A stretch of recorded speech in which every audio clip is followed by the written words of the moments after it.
Welcome to the Right to Reason podcast. I'm your host, Robert Stanley. We are celebrating 100 episodes today, and we'll be playing your favorite clips. Thank you to everyone that wrote in through the contact tab at therighttoreason.com and provided us with your recommendations. Thank you also to everyone that sent your congratulatory audio recordings. I'll be playing those throughout this broadcast. We've got Aaron Ra, Kent Hovind, conspiracy theorists arguing with a nuclear physicist, a debate with a racist fascist, a time I debated Chris Christensen on Left at the Valley podcast, David Fitzgerald, and we'll finish it up with my personal favorite moment of 100 episodes. Find out what that is at the end. Let's get started. It's the Right to Reason podcast. This episode of the Right to Reason podcast is brought to you by our patrons and contributors like me. We have all recognized the value of the unrestrained marketplace of ideas and have decided to make a difference. You can make a difference too. Contribute at patreon.com/right and learn more about your right to reason at therighttoreason.com. Your activism is appreciated. Our first clip is Aaron Ra from episode 68, Aaron Ra Talks Trump. I was blown away with the reception to this episode. It received over 10,000 downloads within the first few weeks on YouTube. You can find our channel under the name The Right to Reason. Here's Aaron talking about the religious rights manipulation of our children's textbooks. Activist, podcast host, professional speaker, author, and former Texas State Senator candidate Aaron Ra. We'll be talking about atheism, the education system, why he dropped out of the election, and of course, Donald Trump. Let's get started. It's the Right to Reason podcast. I know there's no truth or value in astrology. You know, a lot of other people may not realize that, but whether they do or not doesn't matter. We all accept that, okay, well, you're born in the middle of October, that makes you a Libra. Likewise, you were born in the United States, you're born in Texas, that's a Christian-dominated culture, that means you're Christian. If you don't want to choose a different label, here's the T-shirt that most Texans wear by default, so you wear that T-shirt that says Christian. Right. And that's all it means to some people. It's like choosing a football team. You know, I mean, there's a lot of people that do the exact same thing. They choose the religion exactly the same way that they choose their football team, which high school they went to, which college they went to, what state they live on, and so on. A religion has no more meaning to the majority of people than that.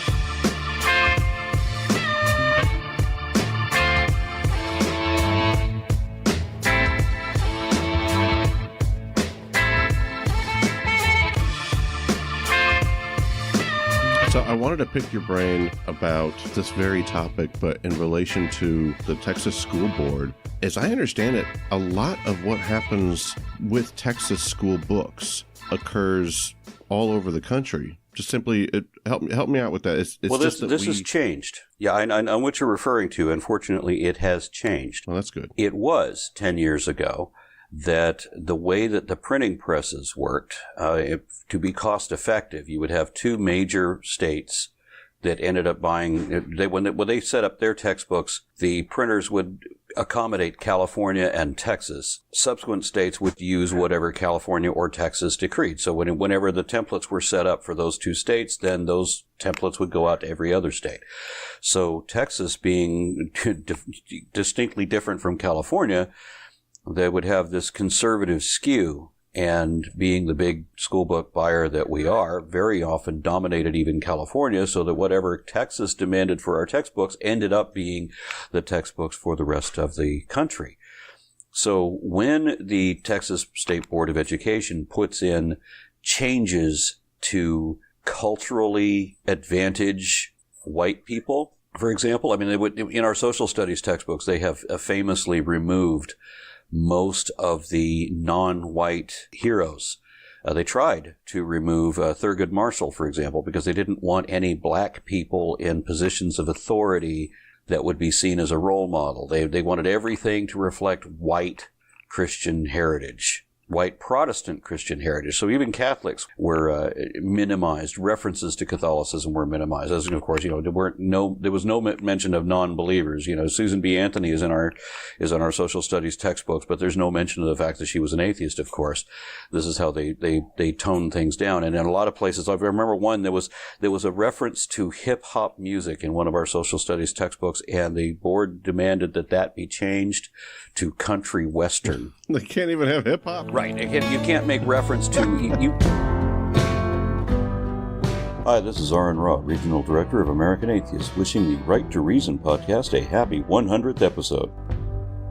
Hey, Robert. Hey, this is your friend Matt Lund. Hey, I just wanted to congratulate you on 100 episodes, man.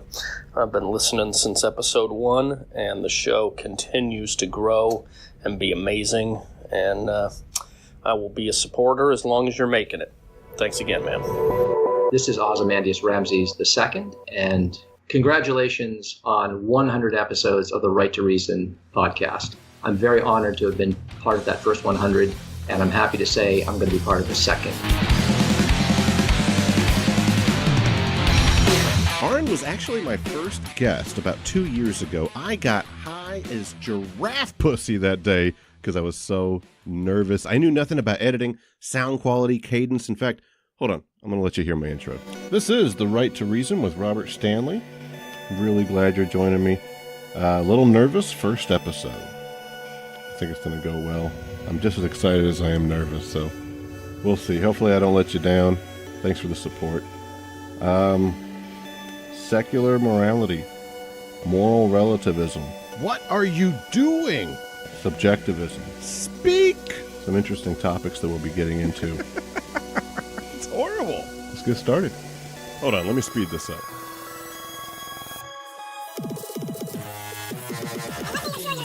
That we are going to take our fight. Bernie! The good old days. And I think it should be religion treated with ridicule and hatred and contempt. And I claim that right. We must guard against the acquisition of unwarranted influence, whether sought or unsought, by the military-industrial complex. So we are going to be talking about Jeff Sessions today, Attorney General Jeff Sessions, and his views about philosophy of truth, morality. Also, we're going to learn a little bit about the Freedom from Religion Foundation and how you can support them. Gigi's going to tell us about that. Looking forward to talking to her. And our guest today, really excited about this, Aaron Raw. Aaron Raw. He's running for state senator. We are going to talk to this guy. I intend to cover all the bases. It's going to be everything climate change to Tesla to socialism to Trump, maybe even weed if we have time. We'll ask him his opinion about weed. That'll be fun. Hey, listen, you have a right to consider a different point of view. Right to make a difference in someone's life. We'll learn about that with Gigi in a minute. You even have the right to change your mind. Well, you certainly have a right to reason with Robert Stanley. 16 episodes later, my sound quality hadn't improved much, but I started really getting into debating, and I got a chance to argue the speed of light with my childhood hero, dinosaur Adventureland entrepreneur and evangelical ex-con, Kent Hovind. Once again, the audio sucks, but the moment he tries to explain that the speed of light isn't the amount of time it takes for light to travel is priceless. Hi, this is Seth Andrews. I'm host of the Thinking Atheist Show and online community, wishing the Right to Reason podcast a happy 100 episodes. This is Lawrence Gonzaga, a Roman Catholic, wishing the Right to Reason a happy centennial, and here's to the next 100 episodes. Congratulations. Happy 100 to the Right to Reason podcast from Dave at DaveBlairMusic.com. That doesn't disprove the original. I know that's what I was taught growing up, was that Loch Ness was a plesiosaur, and I got most of my education from the BJU Press. So as a Bob Jones Seminary student, my dad was a preacher growing up. In fact, I grew up watching your videos, so it's kind of cool to be talking to you now. Enough with the wacky stuff. Let's get to brass tacks. I wanted to ask your questions about science and philosophy. Science first, if that's all right with you. What branches of science conflict with the Bible? And on top of that, why do you think science does this? Oh, there are no branches of science that conflict with the Bible.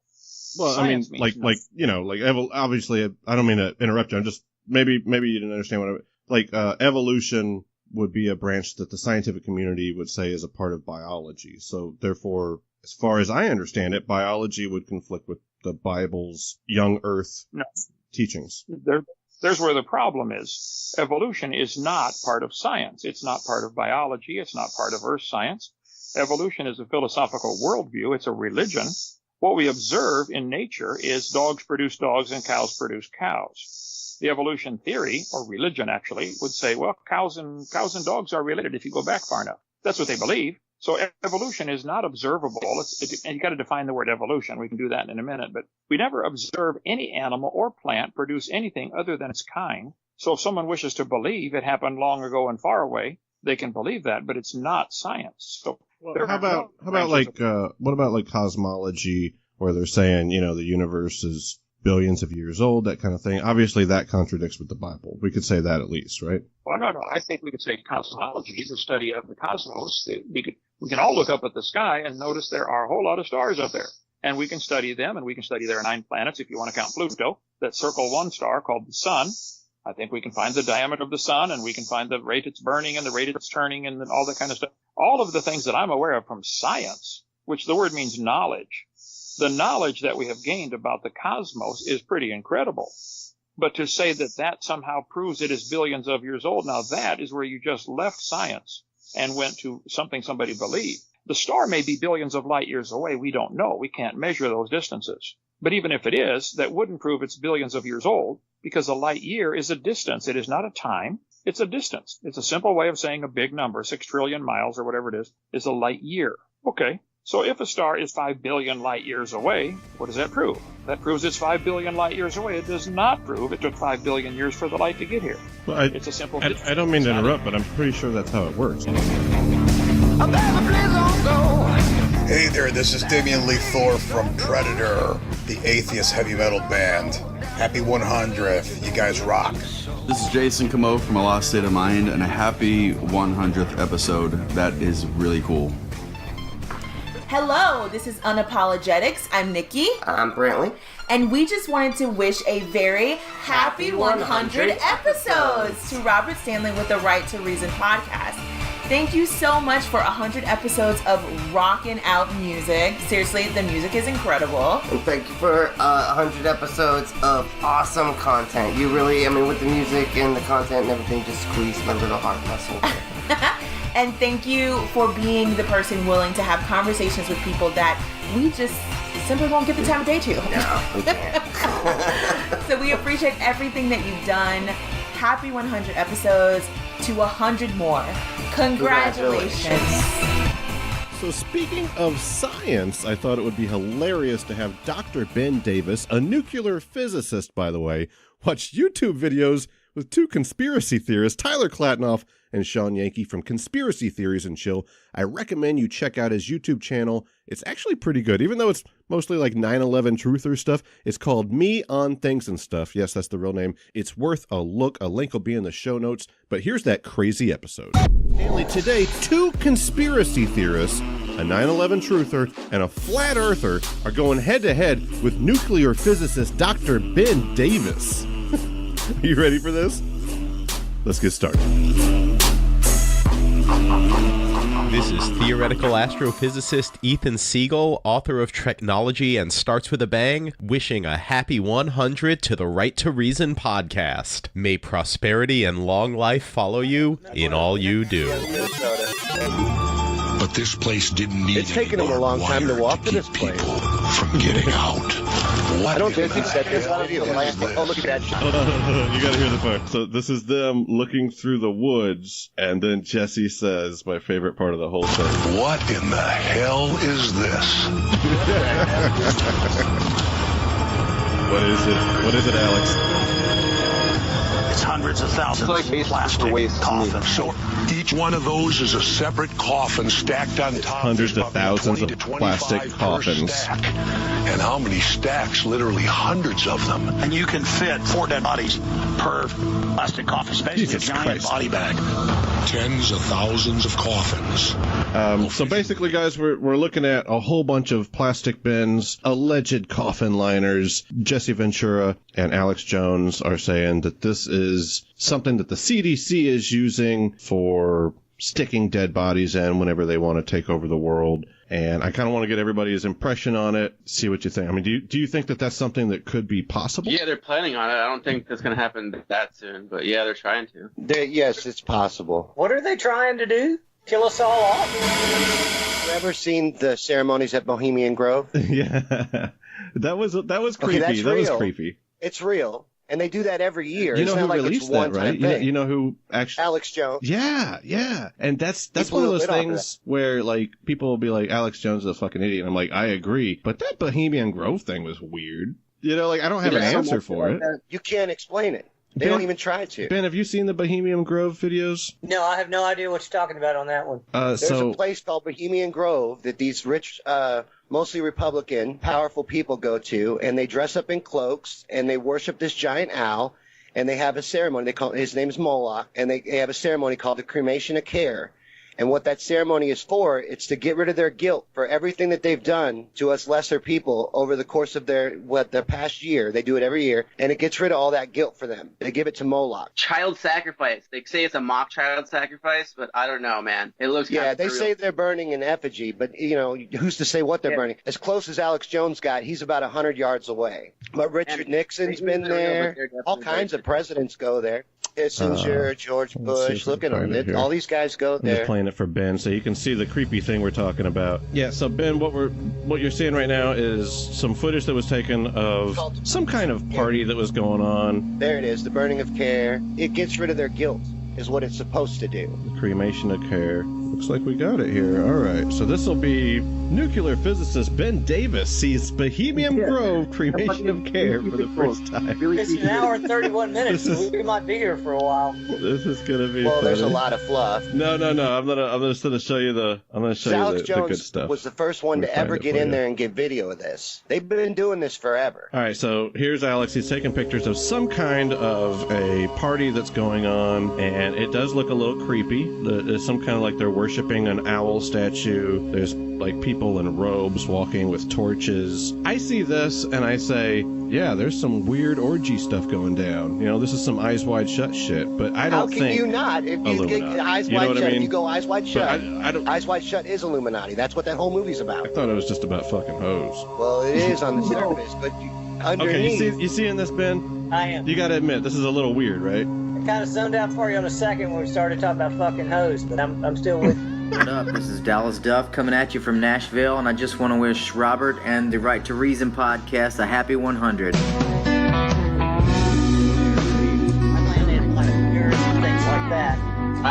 I'm doubtful of it. I'm doubtful that we could reach the moon with any rockets that we have even today. We put a car in space, man. Yeah, sure we did. Come on. We put a car in a studio. We put a car in a studio. You're saying Tesla a didn't put car in a car space. is That was not fake. orbiting the Earth right now. You're saying that is just That's exactly what I'm saying. I'm saying it was a promotional. Why would they fake it? It's fake. Why would they fake it? For promotion. Promoting for, what? For free For publicity. Elon Musk just to make money off of his car? Yes.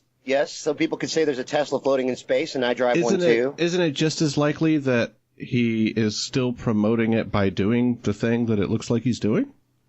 Only if you believe it's possible Why to do wouldn't it. it be possible to orbit a car? I don't Tires think would explode, dude. They inflate and I they would don't think explode. it is possible. Tires would Look explode. what happens to a balloon in a vacuum. They I've never heard inflate. that one. That's interesting. The tires would have popped, huh? Yeah, instantly.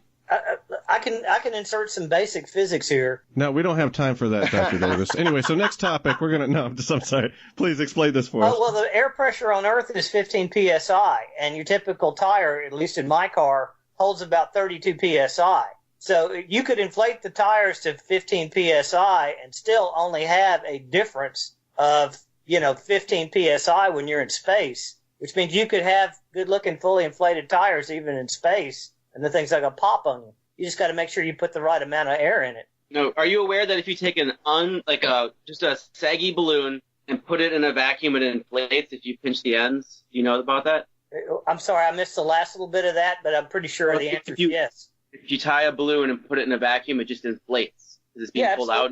And that would happen in the vacuum of space, too. But and you can- tires would get inflated and not look normal. Yeah, I mean, I've let a balloon go on the ground and watched it blow up at, say, 1,000 feet while I could still see it. The balloon's Yeah, not now we're talking about made in the vacuum, though. We're talking about just in the vacuum, like the vacuum of space. Yeah. In the vacuum of space, the tires would inflate to the point where they eventually popped, or at least looked super weird. No, you could put, I'm telling you, you could put 15 psi of air in the tires, and even in a vacuum, it would have the same pressure differential that it would on the ground. If you put 30 psi in it, you know, and you had 15 psi of air pushing back. In the footage aired by Tesla, or the promotional footage is what I'll call it, there's a glitch, and you see the studio. Yeah. There's a glitch, and you see the car sitting on a stand in front of a green screen. You see the lights, you see all of that for like about a second to 2 seconds, maybe 2 seconds tops. But it's in there because it was a live feed. While they're loading it up on the spacecraft, or when do you? Okay, you can say that was from earlier, and they just cut away, but they're showing it in space, and then it cuts to it in a studio, and then back to space. I think what you saw happen was a glitch, and a glitch in the feed, and it showed you what was actually being filmed is a car on a stand in a green screen. Why it's much cheaper to just film it and tell people you sent a car to space than to send a car to space, isn't it? Why would you mess with sending the cost? The sheer cost of sending a Tesla into space, and how are you going to film it? So for starters, it was a test, which means that you had to put some sort of payload in there. And assuming that you wanted about a 1-ton payload, and this guy, you know, he's got this car, he's not going to drive it anymore. Why wouldn't he put a car in there as opposed to, I don't know, just a bunch of lead bricks? You know, you're testing the rocket, you're making sure that the rocket can deliver a certain payload at a certain velocity to a certain height. You got to put something in there. Might as well be the car. All right, so we're looking. Everybody see my screen right now? I see it. Ben, Tyler, you guys see it? Oh yeah, I see it. Tyler, are you good? Yeah. Does that really look real to you guys? Come on. All right. I mean, even right now, does it look real? Here's the Falcon Heavy Tesla car, and this is going to be the glitch exposed. So you guys get to get Ben's impression from it immediately. Here we go. Oh, this will be fun. There's the car. Oh. What? That looks fake as fuck. It was immediately like in a studio. That's a fake. The worst That's part is fake. they went back and edited the live feed. You're not supposed to be able to do that. Once you make a live show, you're not supposed to be able to I'm gonna go do back it again. That looks, dude. Come on, they made that happen in the video. I mean, I'll give you that I've never looked for the source video, and I've only seen it on videos like this. All right, right there. Oh yeah, that's a good job of that. They just photoshopped it, guys. Come on. They just the car didn't move. They just photoshopped it. Why would you believe this video over all the employees that work at Tesla? I've got a SpaceX. I can drive to SpaceX I always in 30. trust my eyes. I can go to SpaceX right now. It would take me 30 minutes to get there, and I can look at the rockets. They have a lot of security. I'm You sure can't they get in have there. rockets. Why? See, that's quite a stretch. Like you're going all the way to. I'm assuming that they don't have rockets. I assume they have. I'm not trying to put words in your mouth. I'm just saying, whenever you look at this video and you go, "Hey, look, here's the evidence that it's fake." Wouldn't that be easier to do than to get all these people to fake this? Should be true. Why can't it be that there was a glitch in the live feed and you saw the studio for a second? Hold up a second, though. First of all, I watched the live feed, and I didn't see anything like that when it was happening live. Secondly, But you're a shill, Ben. You're part of it. I know I'm a shill. I got that. But secondly, this video's clearly been manipulated because there's text on it, right? Somebody's been operating on this video with some sort of editor. This is Tyler Klatnoff. Congratulations on 100, buddy. If you guys want to get in contact with me about hearing more about the Earth being flat, you can find my YouTube channel. It's called The Pantheist Pope, just a personal channel. But yeah, happy 100. The Right to Reason is one of the best podcasts out there for atheists and secularists alike. If you don't listen to it, well, you're fucked. Only the credulous and the Fox News types don't listen to the Right to Reason. Because, well, asshats have to have sphincter traps. So I've been told. So, just say it.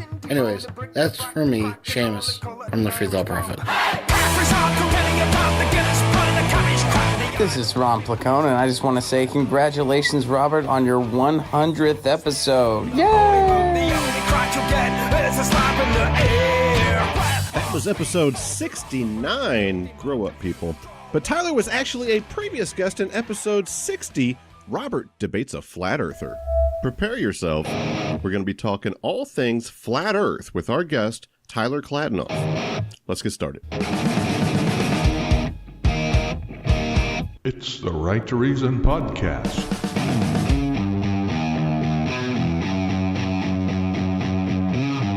It's the motherfucking Right to Reason, bitches.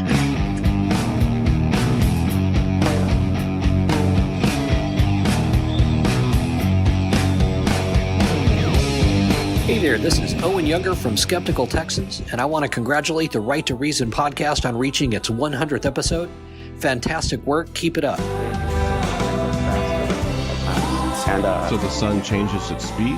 Well, yeah, see, in a sense, it appears to change its speed in a sense. Huh. I don't believe that the sun is a material object, personally. Wait, what? The sun's not a material object? Yeah, I don't believe the sun is a material object. I think it's like a projection, or like kind of like a rainbow. This is what I think, at least, is that it renders like 3 to 5 miles from each person individually, and only really exists in the mind of each individual observer. All right, you're fucking with me. No, that's really what I think. I was taking you as legit this whole time, because I know some people really believe. You do not believe that. What you just said is hard for me not to think you're just fucking trolling me right now, dude. No, I know. It's crazy, man. I know. Could you say it one more time, if you don't mind? Like, I didn't process what you just said. Okay, I think that this is more like a collective lucid dream, or like a simulation, or like heaven, or something like that. It's a simulation.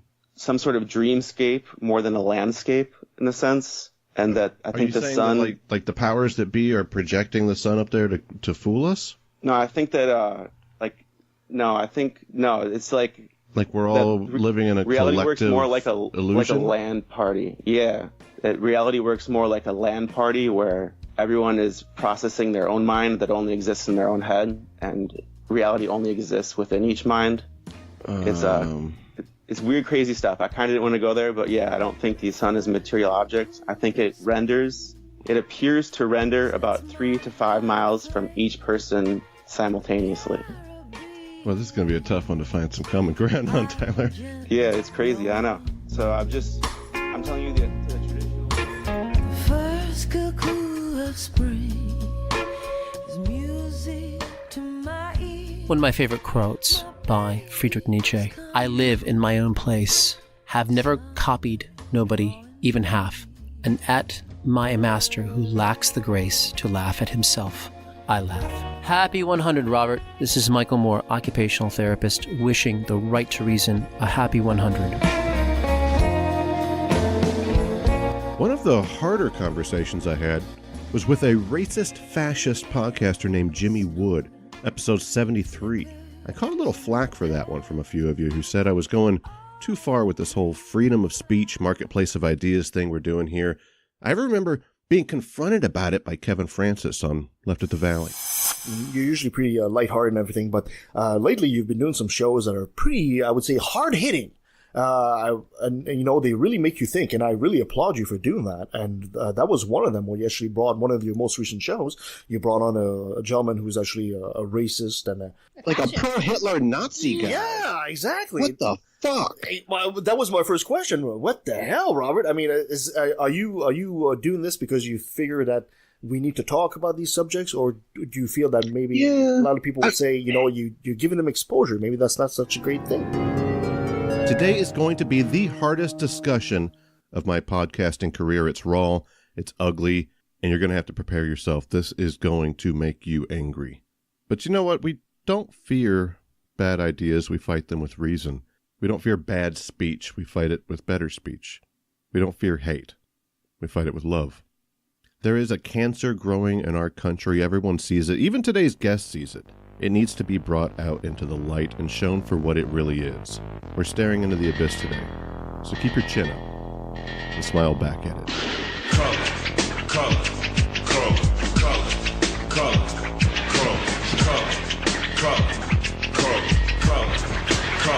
I am a nightmare walking psychopath. And now I've got a message for those people out there who've abandoned you and written you off. Can you hear me? Can you hear me? Good. You are not inferior.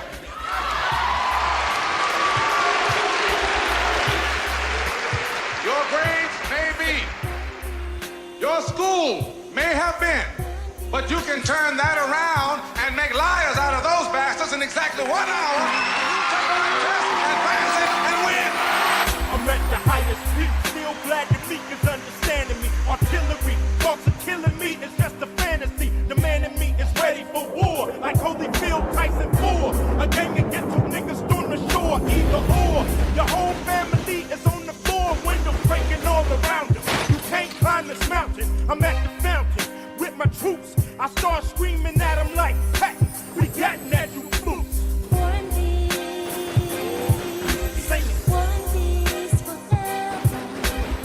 Last time you were on the show, we were talking about libertarianism versus socialism. I was defending the socialist side, you were defending the libertarian side, and that was like a year ago or something. And I clicked back on your show recently. I heard some stuff that sounds pretty damn fascist, man. It sounds like you've kind of, since that last time, you've been super radicalized into like some kind of a alt-right thing. If that's all right to paint you with that brush, I'm going to play just a quick snippet of your intro and get your take on it, if that's okay. Absolutely.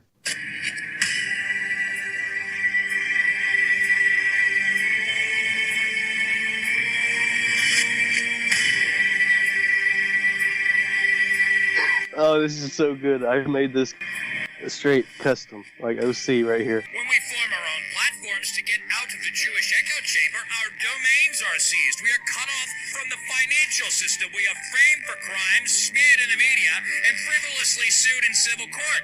Every peaceful method we have of expressing our opinions and living our lives as we see fit is taken from us by force and deception. And after we go through that for about 50 years, yeah, I imagine people get pretty fucking pissed off, Zoe. All right, and then you go on to start reading some Hitler and quoting from that. Let me see if I can get a snippet from that. Hundreds of thousands would be led to assemble amidst calamity and passion. Others cannot understand that this is not an order of the state. They are deceiving themselves.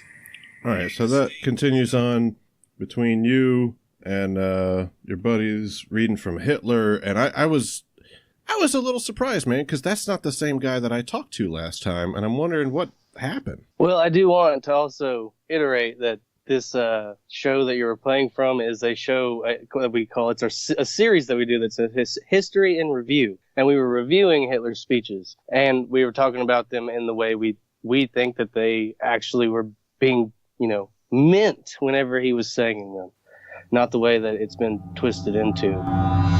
I know, but morality, no, like the people who want to conquer you don't give a fuck about morality, okay? And there's nothing wrong with saying that we morally have a right to stop someone from conquering us. I'm totally fine with that. But you're drawing these arbitrary lines between skin color. That's just bullshit, man. That's subjectivism. That's racism. That's hate. Where's the love, dude? I mean, I know that sounds kind of naive.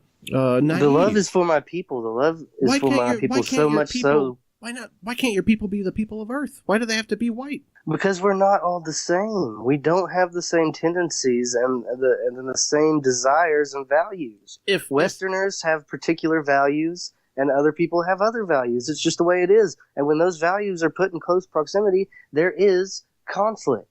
Especially with democracy. Personal. I'm going to go personal again, okay? I'm not going to, no need to be defensive. I'm not going to say anything disrespectful to your wife. But let's say your wife turned black tomorrow. I don't know how it happened. It's just magic. Would you still love her just the same? Damn, that's just an out there question. I know, it's silly, but I'm trying to break down. Okay, first we're talking about hate and racism and division, and I'm trying to talk about love now. Because that's a real fucking thing, man. You love the child that you're bringing into this world. I know you do. You love your wife. And I'm saying, would you allow these arbitrary divisions of skin color to pull you away from love? If I ignore them, my family in about 100 or 200 years will cease to exist in any kind of resemblance that it exists today. And so I'm going to do everything in my power to make sure that it does continue to exist in the way that it has traditionally. Here's my point. My wife is Hispanic, and I love her whether she were white, brown, black, Chinese. if my wife woke up tomorrow as a man, I'd learn to suck some dick. You hear what I'm saying? Because love conquers everything, man. I'm a Love straight will guy. not conquer I'm a straight the guy. immigration crisis in the West, my friend. What if I'm it could? sorry to break it to you. What if it could, man? What if we could? What if we had a little more love out We there? cannot love. I don't think that's foreigners naive. into being American. Would you love okay? your wife if she turned black?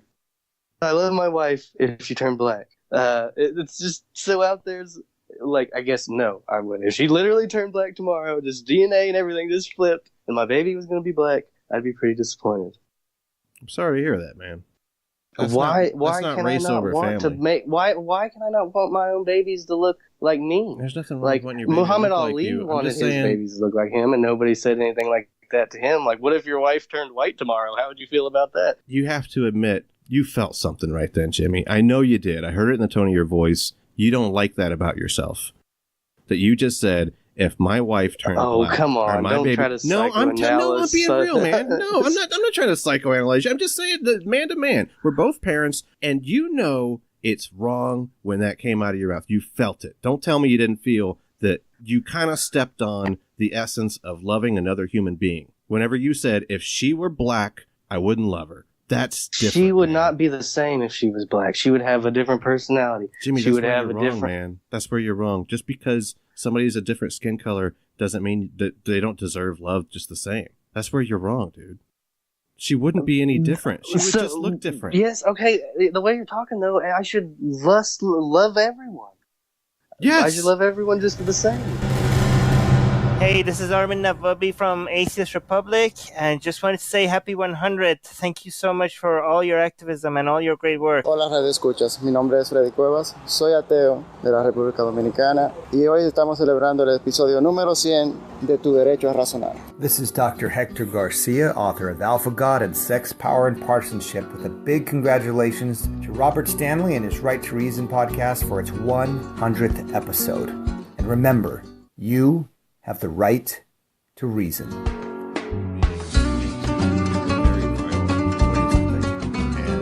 I don't want to say it breaks my heart. It honestly, it makes me angry. It makes me feel anger, but I recognize there's no use in yelling at you. Like, I'm not, like, what good does that do? Well, I mean, I know it, like, it makes you, the way you feel, I understand it, but it's just like one of those things when you realize that there's, like, the form of government that we have today is not going to save us, that whatever it must be that we need to do to save ourselves is what must be done. And if that is fascism, then that's fine by me. But hopefully, I'm hopeful that we can do it another way. I hope we can get that in there. But I really do hope we can do it another way. It's just like I'm saying that needs to be something on the table for my people, though. When I said that about having a kid, I wasn't just doing fucking radio talk. Like, I really believe that, man. I think it's when I had my first kid, it changed me. I had a lot of just angry feels. I was very narcissistic, and I'm not saying that you're a narcissist or anything. I'm just describing myself. I was very self-absorbed in a way. I had a lot of hang-ups, and I still do today. I mean, who are we kidding, right? But it changed me, and I know it sounds silly, man. I get that it sounds like a fucking shitty country song, tear in my beer bullshit, but love came into my heart, dude, and in a way that it had not happened before. I hope that for you, because it's a beautiful thing. Yeah, I really just wish I could get you to understand, though, that it's like a degree of love for my family and my people that is so great that I am willing to go to great lengths to defend them and what we are. White. Well, that's how it turns out to be. And that shit don't matter, dude. That shit doesn't matter. This whole white, black, brown, pink, yellow thing, it don't mean shit, man. It's a waste of time. It's a waste of energy. There's a lot of things that you could be investing in that actually have real value. We get 100 years, dude. We get 100 years if we're lucky. What's the point of wasting that on just different tones of skin? I mean, we're all the same people, dude. We really are the same, man. Well, just as a radical example, okay? A radical example, not one that I'm pitching as a solution to anything, but if you deported every African American, violent crime would drop drastically. Okay, so do you think there that are is? things that can be done that can change let's this say that's just true. straight up according to race. Let's say that's true. Why would that be the case? Why would it be the case that they... Why would crime drop if we took black people out? Do you think that black people are inherently criminal? No, I think it's more of like a genetic, back to evolution. They it's have higher testosterone and lower IQs on average than Europeans. And the high testosterone and the low IQ creates a vacuum of where they lash out. And it's just the way that they are. It's not like bad, it's just who they are. That's fucked up. That's just a fucked up way of looking at the world, dude. Well, I hope you have a great night. That's what I got. Don't start a riot. You feel it when the dance gets hot. You heard a lot today. If there's anything to take away from this, it's that the growing threat is real. We can't stop fighting for liberalism, for equality, for equal rights, egalitarianism, inclusion, unity. Love isn't weakness. It's a decision. It's stubborn. It's fearless. It's courage. It gives us the ability to keep going, to saddle up. It's staring back at the abyss and laughing because you're not afraid of the dark. Don't give up on each other. Don't even give up on this guy you heard today. Don't give up on me. Don't give up on yourself. I love you. And you have the right to reason. I love you, and you have the right to reason. I love you, and you have the right to reason. We love you, and you have the right to reason. I love you, and you have the right to reason. I love you, and you have the right to reason. I love you, and you have the right to reason. I love you, and you have the right to reason. Love is what I got. I remember that. Love it. Left at the Valley podcast had me back on to debate Chris Christensen. By the way, look them up if you haven't already. Their link is in today's show notes. But anyway, this isn't my preferred way of having a discussion. It was a timed Oxford-style debate. Here's a snippet from the cross-examination part. Hi, this is Chris Christensen, the Christian, and I'm wishing Robert Stanley congratulations on another great year on the Right to Reason podcast. Happy 100th, dude. Keep up the right to reason. Hey, guys, did you hear that Robert Stanley is having his 100th episode? Who? Robert Stanley. Who's he? No, the Right to Reason guy. You remember Robert? Isn't he the guy at Starbucks that gives us our lattes when we're over there? No. I don't think it's the same guy. No, I think it's Robert. He has a podcast? He has a show. I didn't know that. He has a fantastic show. It's called the Right to Reason podcast. Should I listen to it, or is it boring? It's definitely should be on your list. It should be, huh? He's coming on his 100th episode. Wow. Yeah, and Robert is one of those guys that is not afraid of any subject. No interview is too taboo. Wow. And it's totally a podcast you guys should get behind. Well, wait a minute. He sounds like a rival for us. I don't know whether or not, we should exist in the same universe as friends. What do you guys think? Should we just promote something for him? I am always about promoting other people because, you know what? Rising tide raises all boats. Okay, you convinced me. Yeah, but he lives in Texas. There's no water anywhere near there. Oh, he's a Texan. Oh, There we go. There we go. All right, now we're talking. Nancy's met everybody. Yeah, that's true.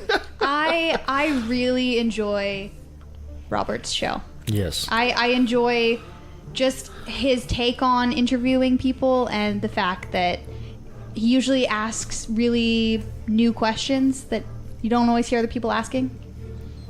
Yeah, absolutely. Yeah, absolutely. This is the guy that goes on week after week and puts out quality material. Even better than our show, I'd say, half the time. Hey, I'm not on his show, so... And you know what? I like Robert's enthusiasm and his passion and the way he relates to, and his colorful language. He's just great. Absolutely. He's just a fun guy to talk to. Everything about him. So, Robert, from all of us at Left of the Valley, congratulations on 100 episodes. 100, you bet. My God, and kudos for the next 300 to come.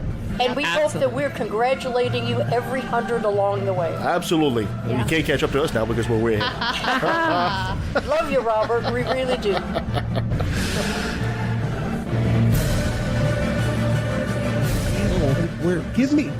Chris, give me an example where it's reasonable to believe in faith over evidence. Give me one example.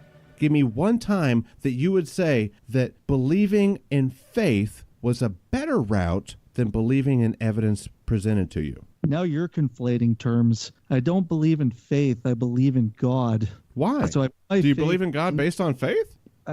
Do you have faith in God, Chris? It's a simple question. You're a Christian. Chris, the Christian Christensen has faith in God, yes or no? Yes, and that's the same as me saying, well, I trust in him. You made my point for me. Let me ask you this. Billy Graham said, faith simply means believing that something is true and then committing our lives to it. And I would like to ask him, but he's dead. But I'll ask you instead, because hopefully you can help with this. Is there anything that can't be accepted on faith? Is there anything that cannot be accepted on faith? 30 seconds. I'm not sure. I think we both know the answer to that is no. Is there anything that can't be accepted on faith? I'm not going to ask you, because I couldn't ask Billy, and obviously I can't ask Chris. I'm going to ask the listener. Ask yourself right now, if you're listening to this, is there anything that you couldn't take on faith? I yield the rest of my time.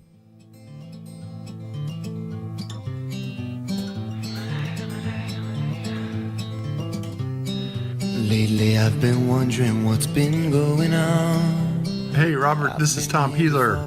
Thanks for having me on your show the other day. Congratulations on hitting 100 episodes, and hope to talk to you again sometime. Hey Robert, this is Dr. Daryl Ray, author of The God Virus and Secular Sexuality podcaster. Congratulations to The Right to Reason for 100 episodes. Hey Robert, it's Thomas Westbrook of Holy Kool-Aid. Just wanted to say you are absolutely crushing it, man. I love your interview style and you always keep it interesting. Happy 100th episode. Keep up the fantastic work. This is Damien from Everett, Washington, United States of America, and I have the right to reason.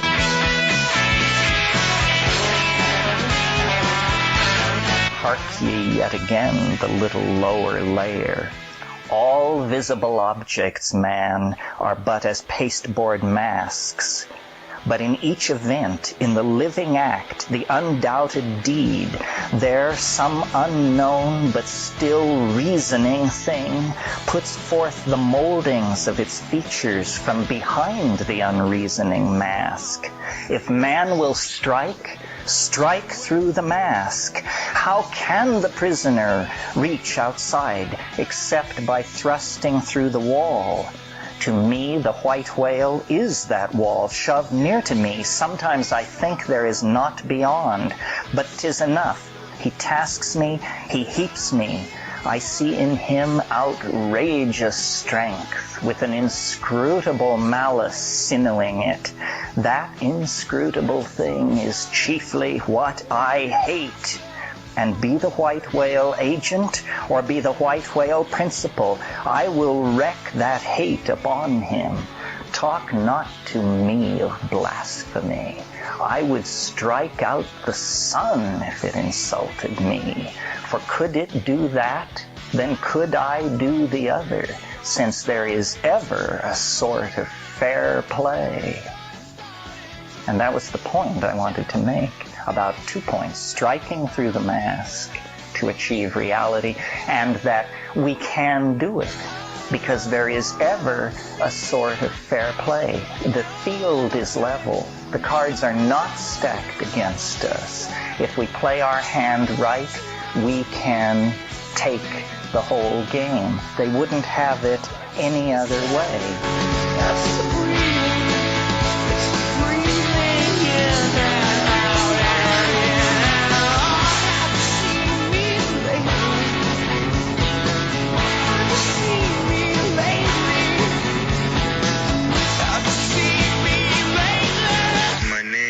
Joaquin.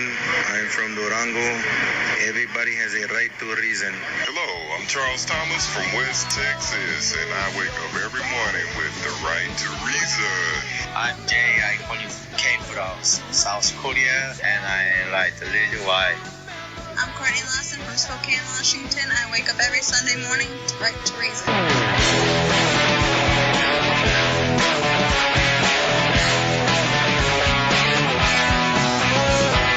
A todos, mi nombre es Freddy Cuevas de República Dominicana, San Cristóbal, y yo tengo el derecho a razonar.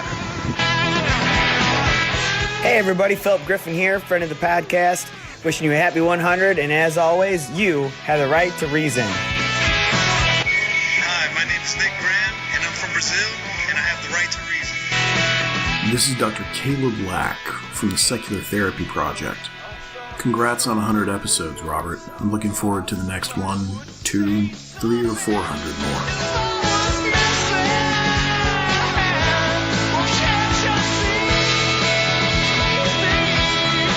Hi, this is Kevin from the Left of the Valley Radio Podcast, and I too have a right to reason.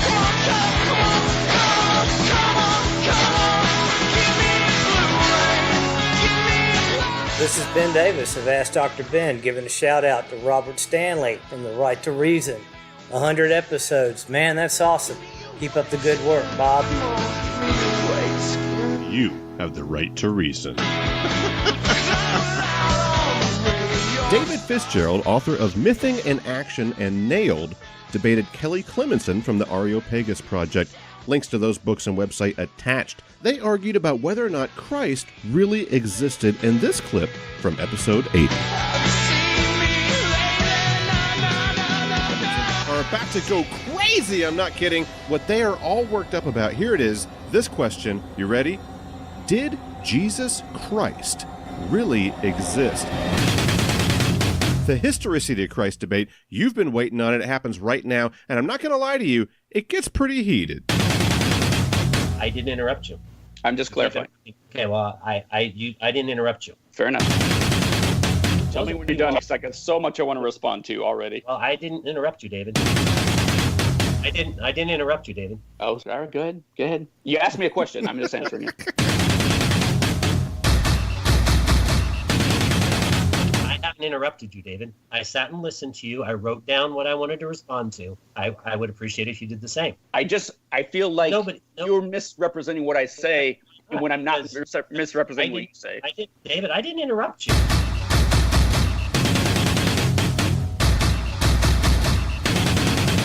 During the first 200 years, we have 5,000 different copies.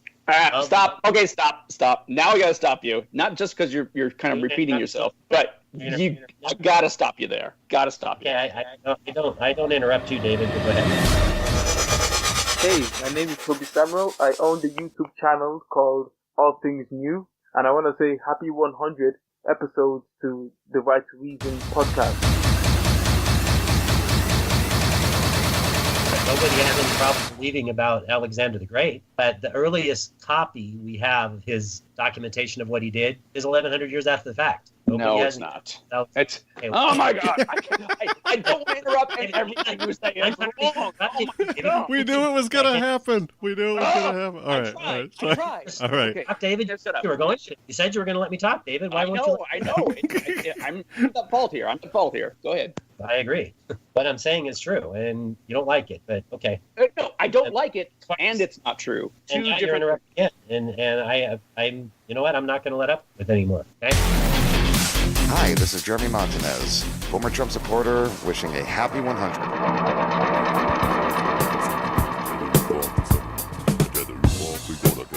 Thank you to all of you that listen to this broadcast. Thank you to Dave Blair at DaveFreeSong.com/free music. Thank you to our patrons, Bernard Lamberell, Thomas, the Odd Atheist Friends, another podcast I would highly recommend. They're in the show notes as well to make it easy for you to find them. Susie Boardman, Phil Calderon, Patrick Walsh, My Humble Assault, Left at the Valley, Larry Wilson, Gregoria, Freethinker 215, and my friend, his name says everything you need to know about him, Anima Man. You too can support us at patreon.com/right and learn more at therighttoreason.com. Before I go, I want to play you all my favorite moment from the podcast. This is number 85, titled Hilarious Trump Debate. So I'm moderating a convo between Trump supporter Jeffrey Littlefield and a former Trump supporter, Jeremy Montanez. He also has a YouTube channel named The Humanity of Politics, link attached.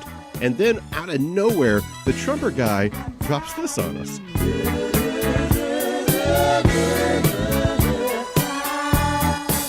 As a person who has seen Sasquatch up close and personal. Wait. That would be conspiracy theories. Hold on, Jeff. You saw him yourself? I saw him myself. I'm picking up good vibrations. She's giving me the excitations. But I'm going to tell you what. Taking a photo of him, and it wasn't him, he had a penis. And, yeah, I'm serious. I'm serious, man. I'm standing there. I see it.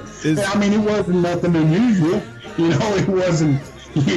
But it was there. It was just part of the overall sight picture, may I say? But yeah. But on the Bigfoot issue, I wanted to ask you: is the rumor true that the bigger the feet, the bigger the dick? No. Because I mean, they call him Bigfoot. Meatball when I was in high school, and he was only about 5'4" that hung to his knees. Bigfoot wasn't that well endowed, brother. He was not nothing that was impressive. I promise you that. But I never saw his feet.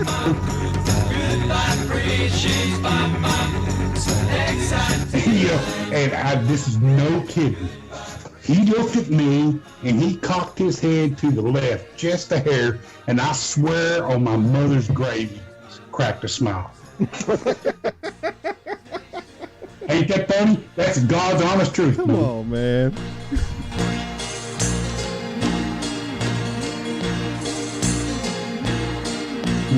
I mean, the dude was standing in front of me, Robert. The Bigfoot was standing in front of me, closer than 15 yards. I could see his nipples on his chest. I could see his phallus penis. I could see his eyes. I could see his skin. And he had his hands weren't quite like, his hands were more, stubby. I have thoroughly enjoyed making this production, and because of all of your support, I'm going to go on making it. If you can't be a patron, spread this around with your friends and family. Help me get the next 100 episodes out to those that not only would appreciate it, but also those that you think might need to hear it too. Next week, I'm going to be talking to Andrew Jasko from lifeafterdogma.org. We're going to be talking about psychedelic drugs like mushrooms, LSD, and DMT, and how to get them. Between now and then, remember that you have the right to reason.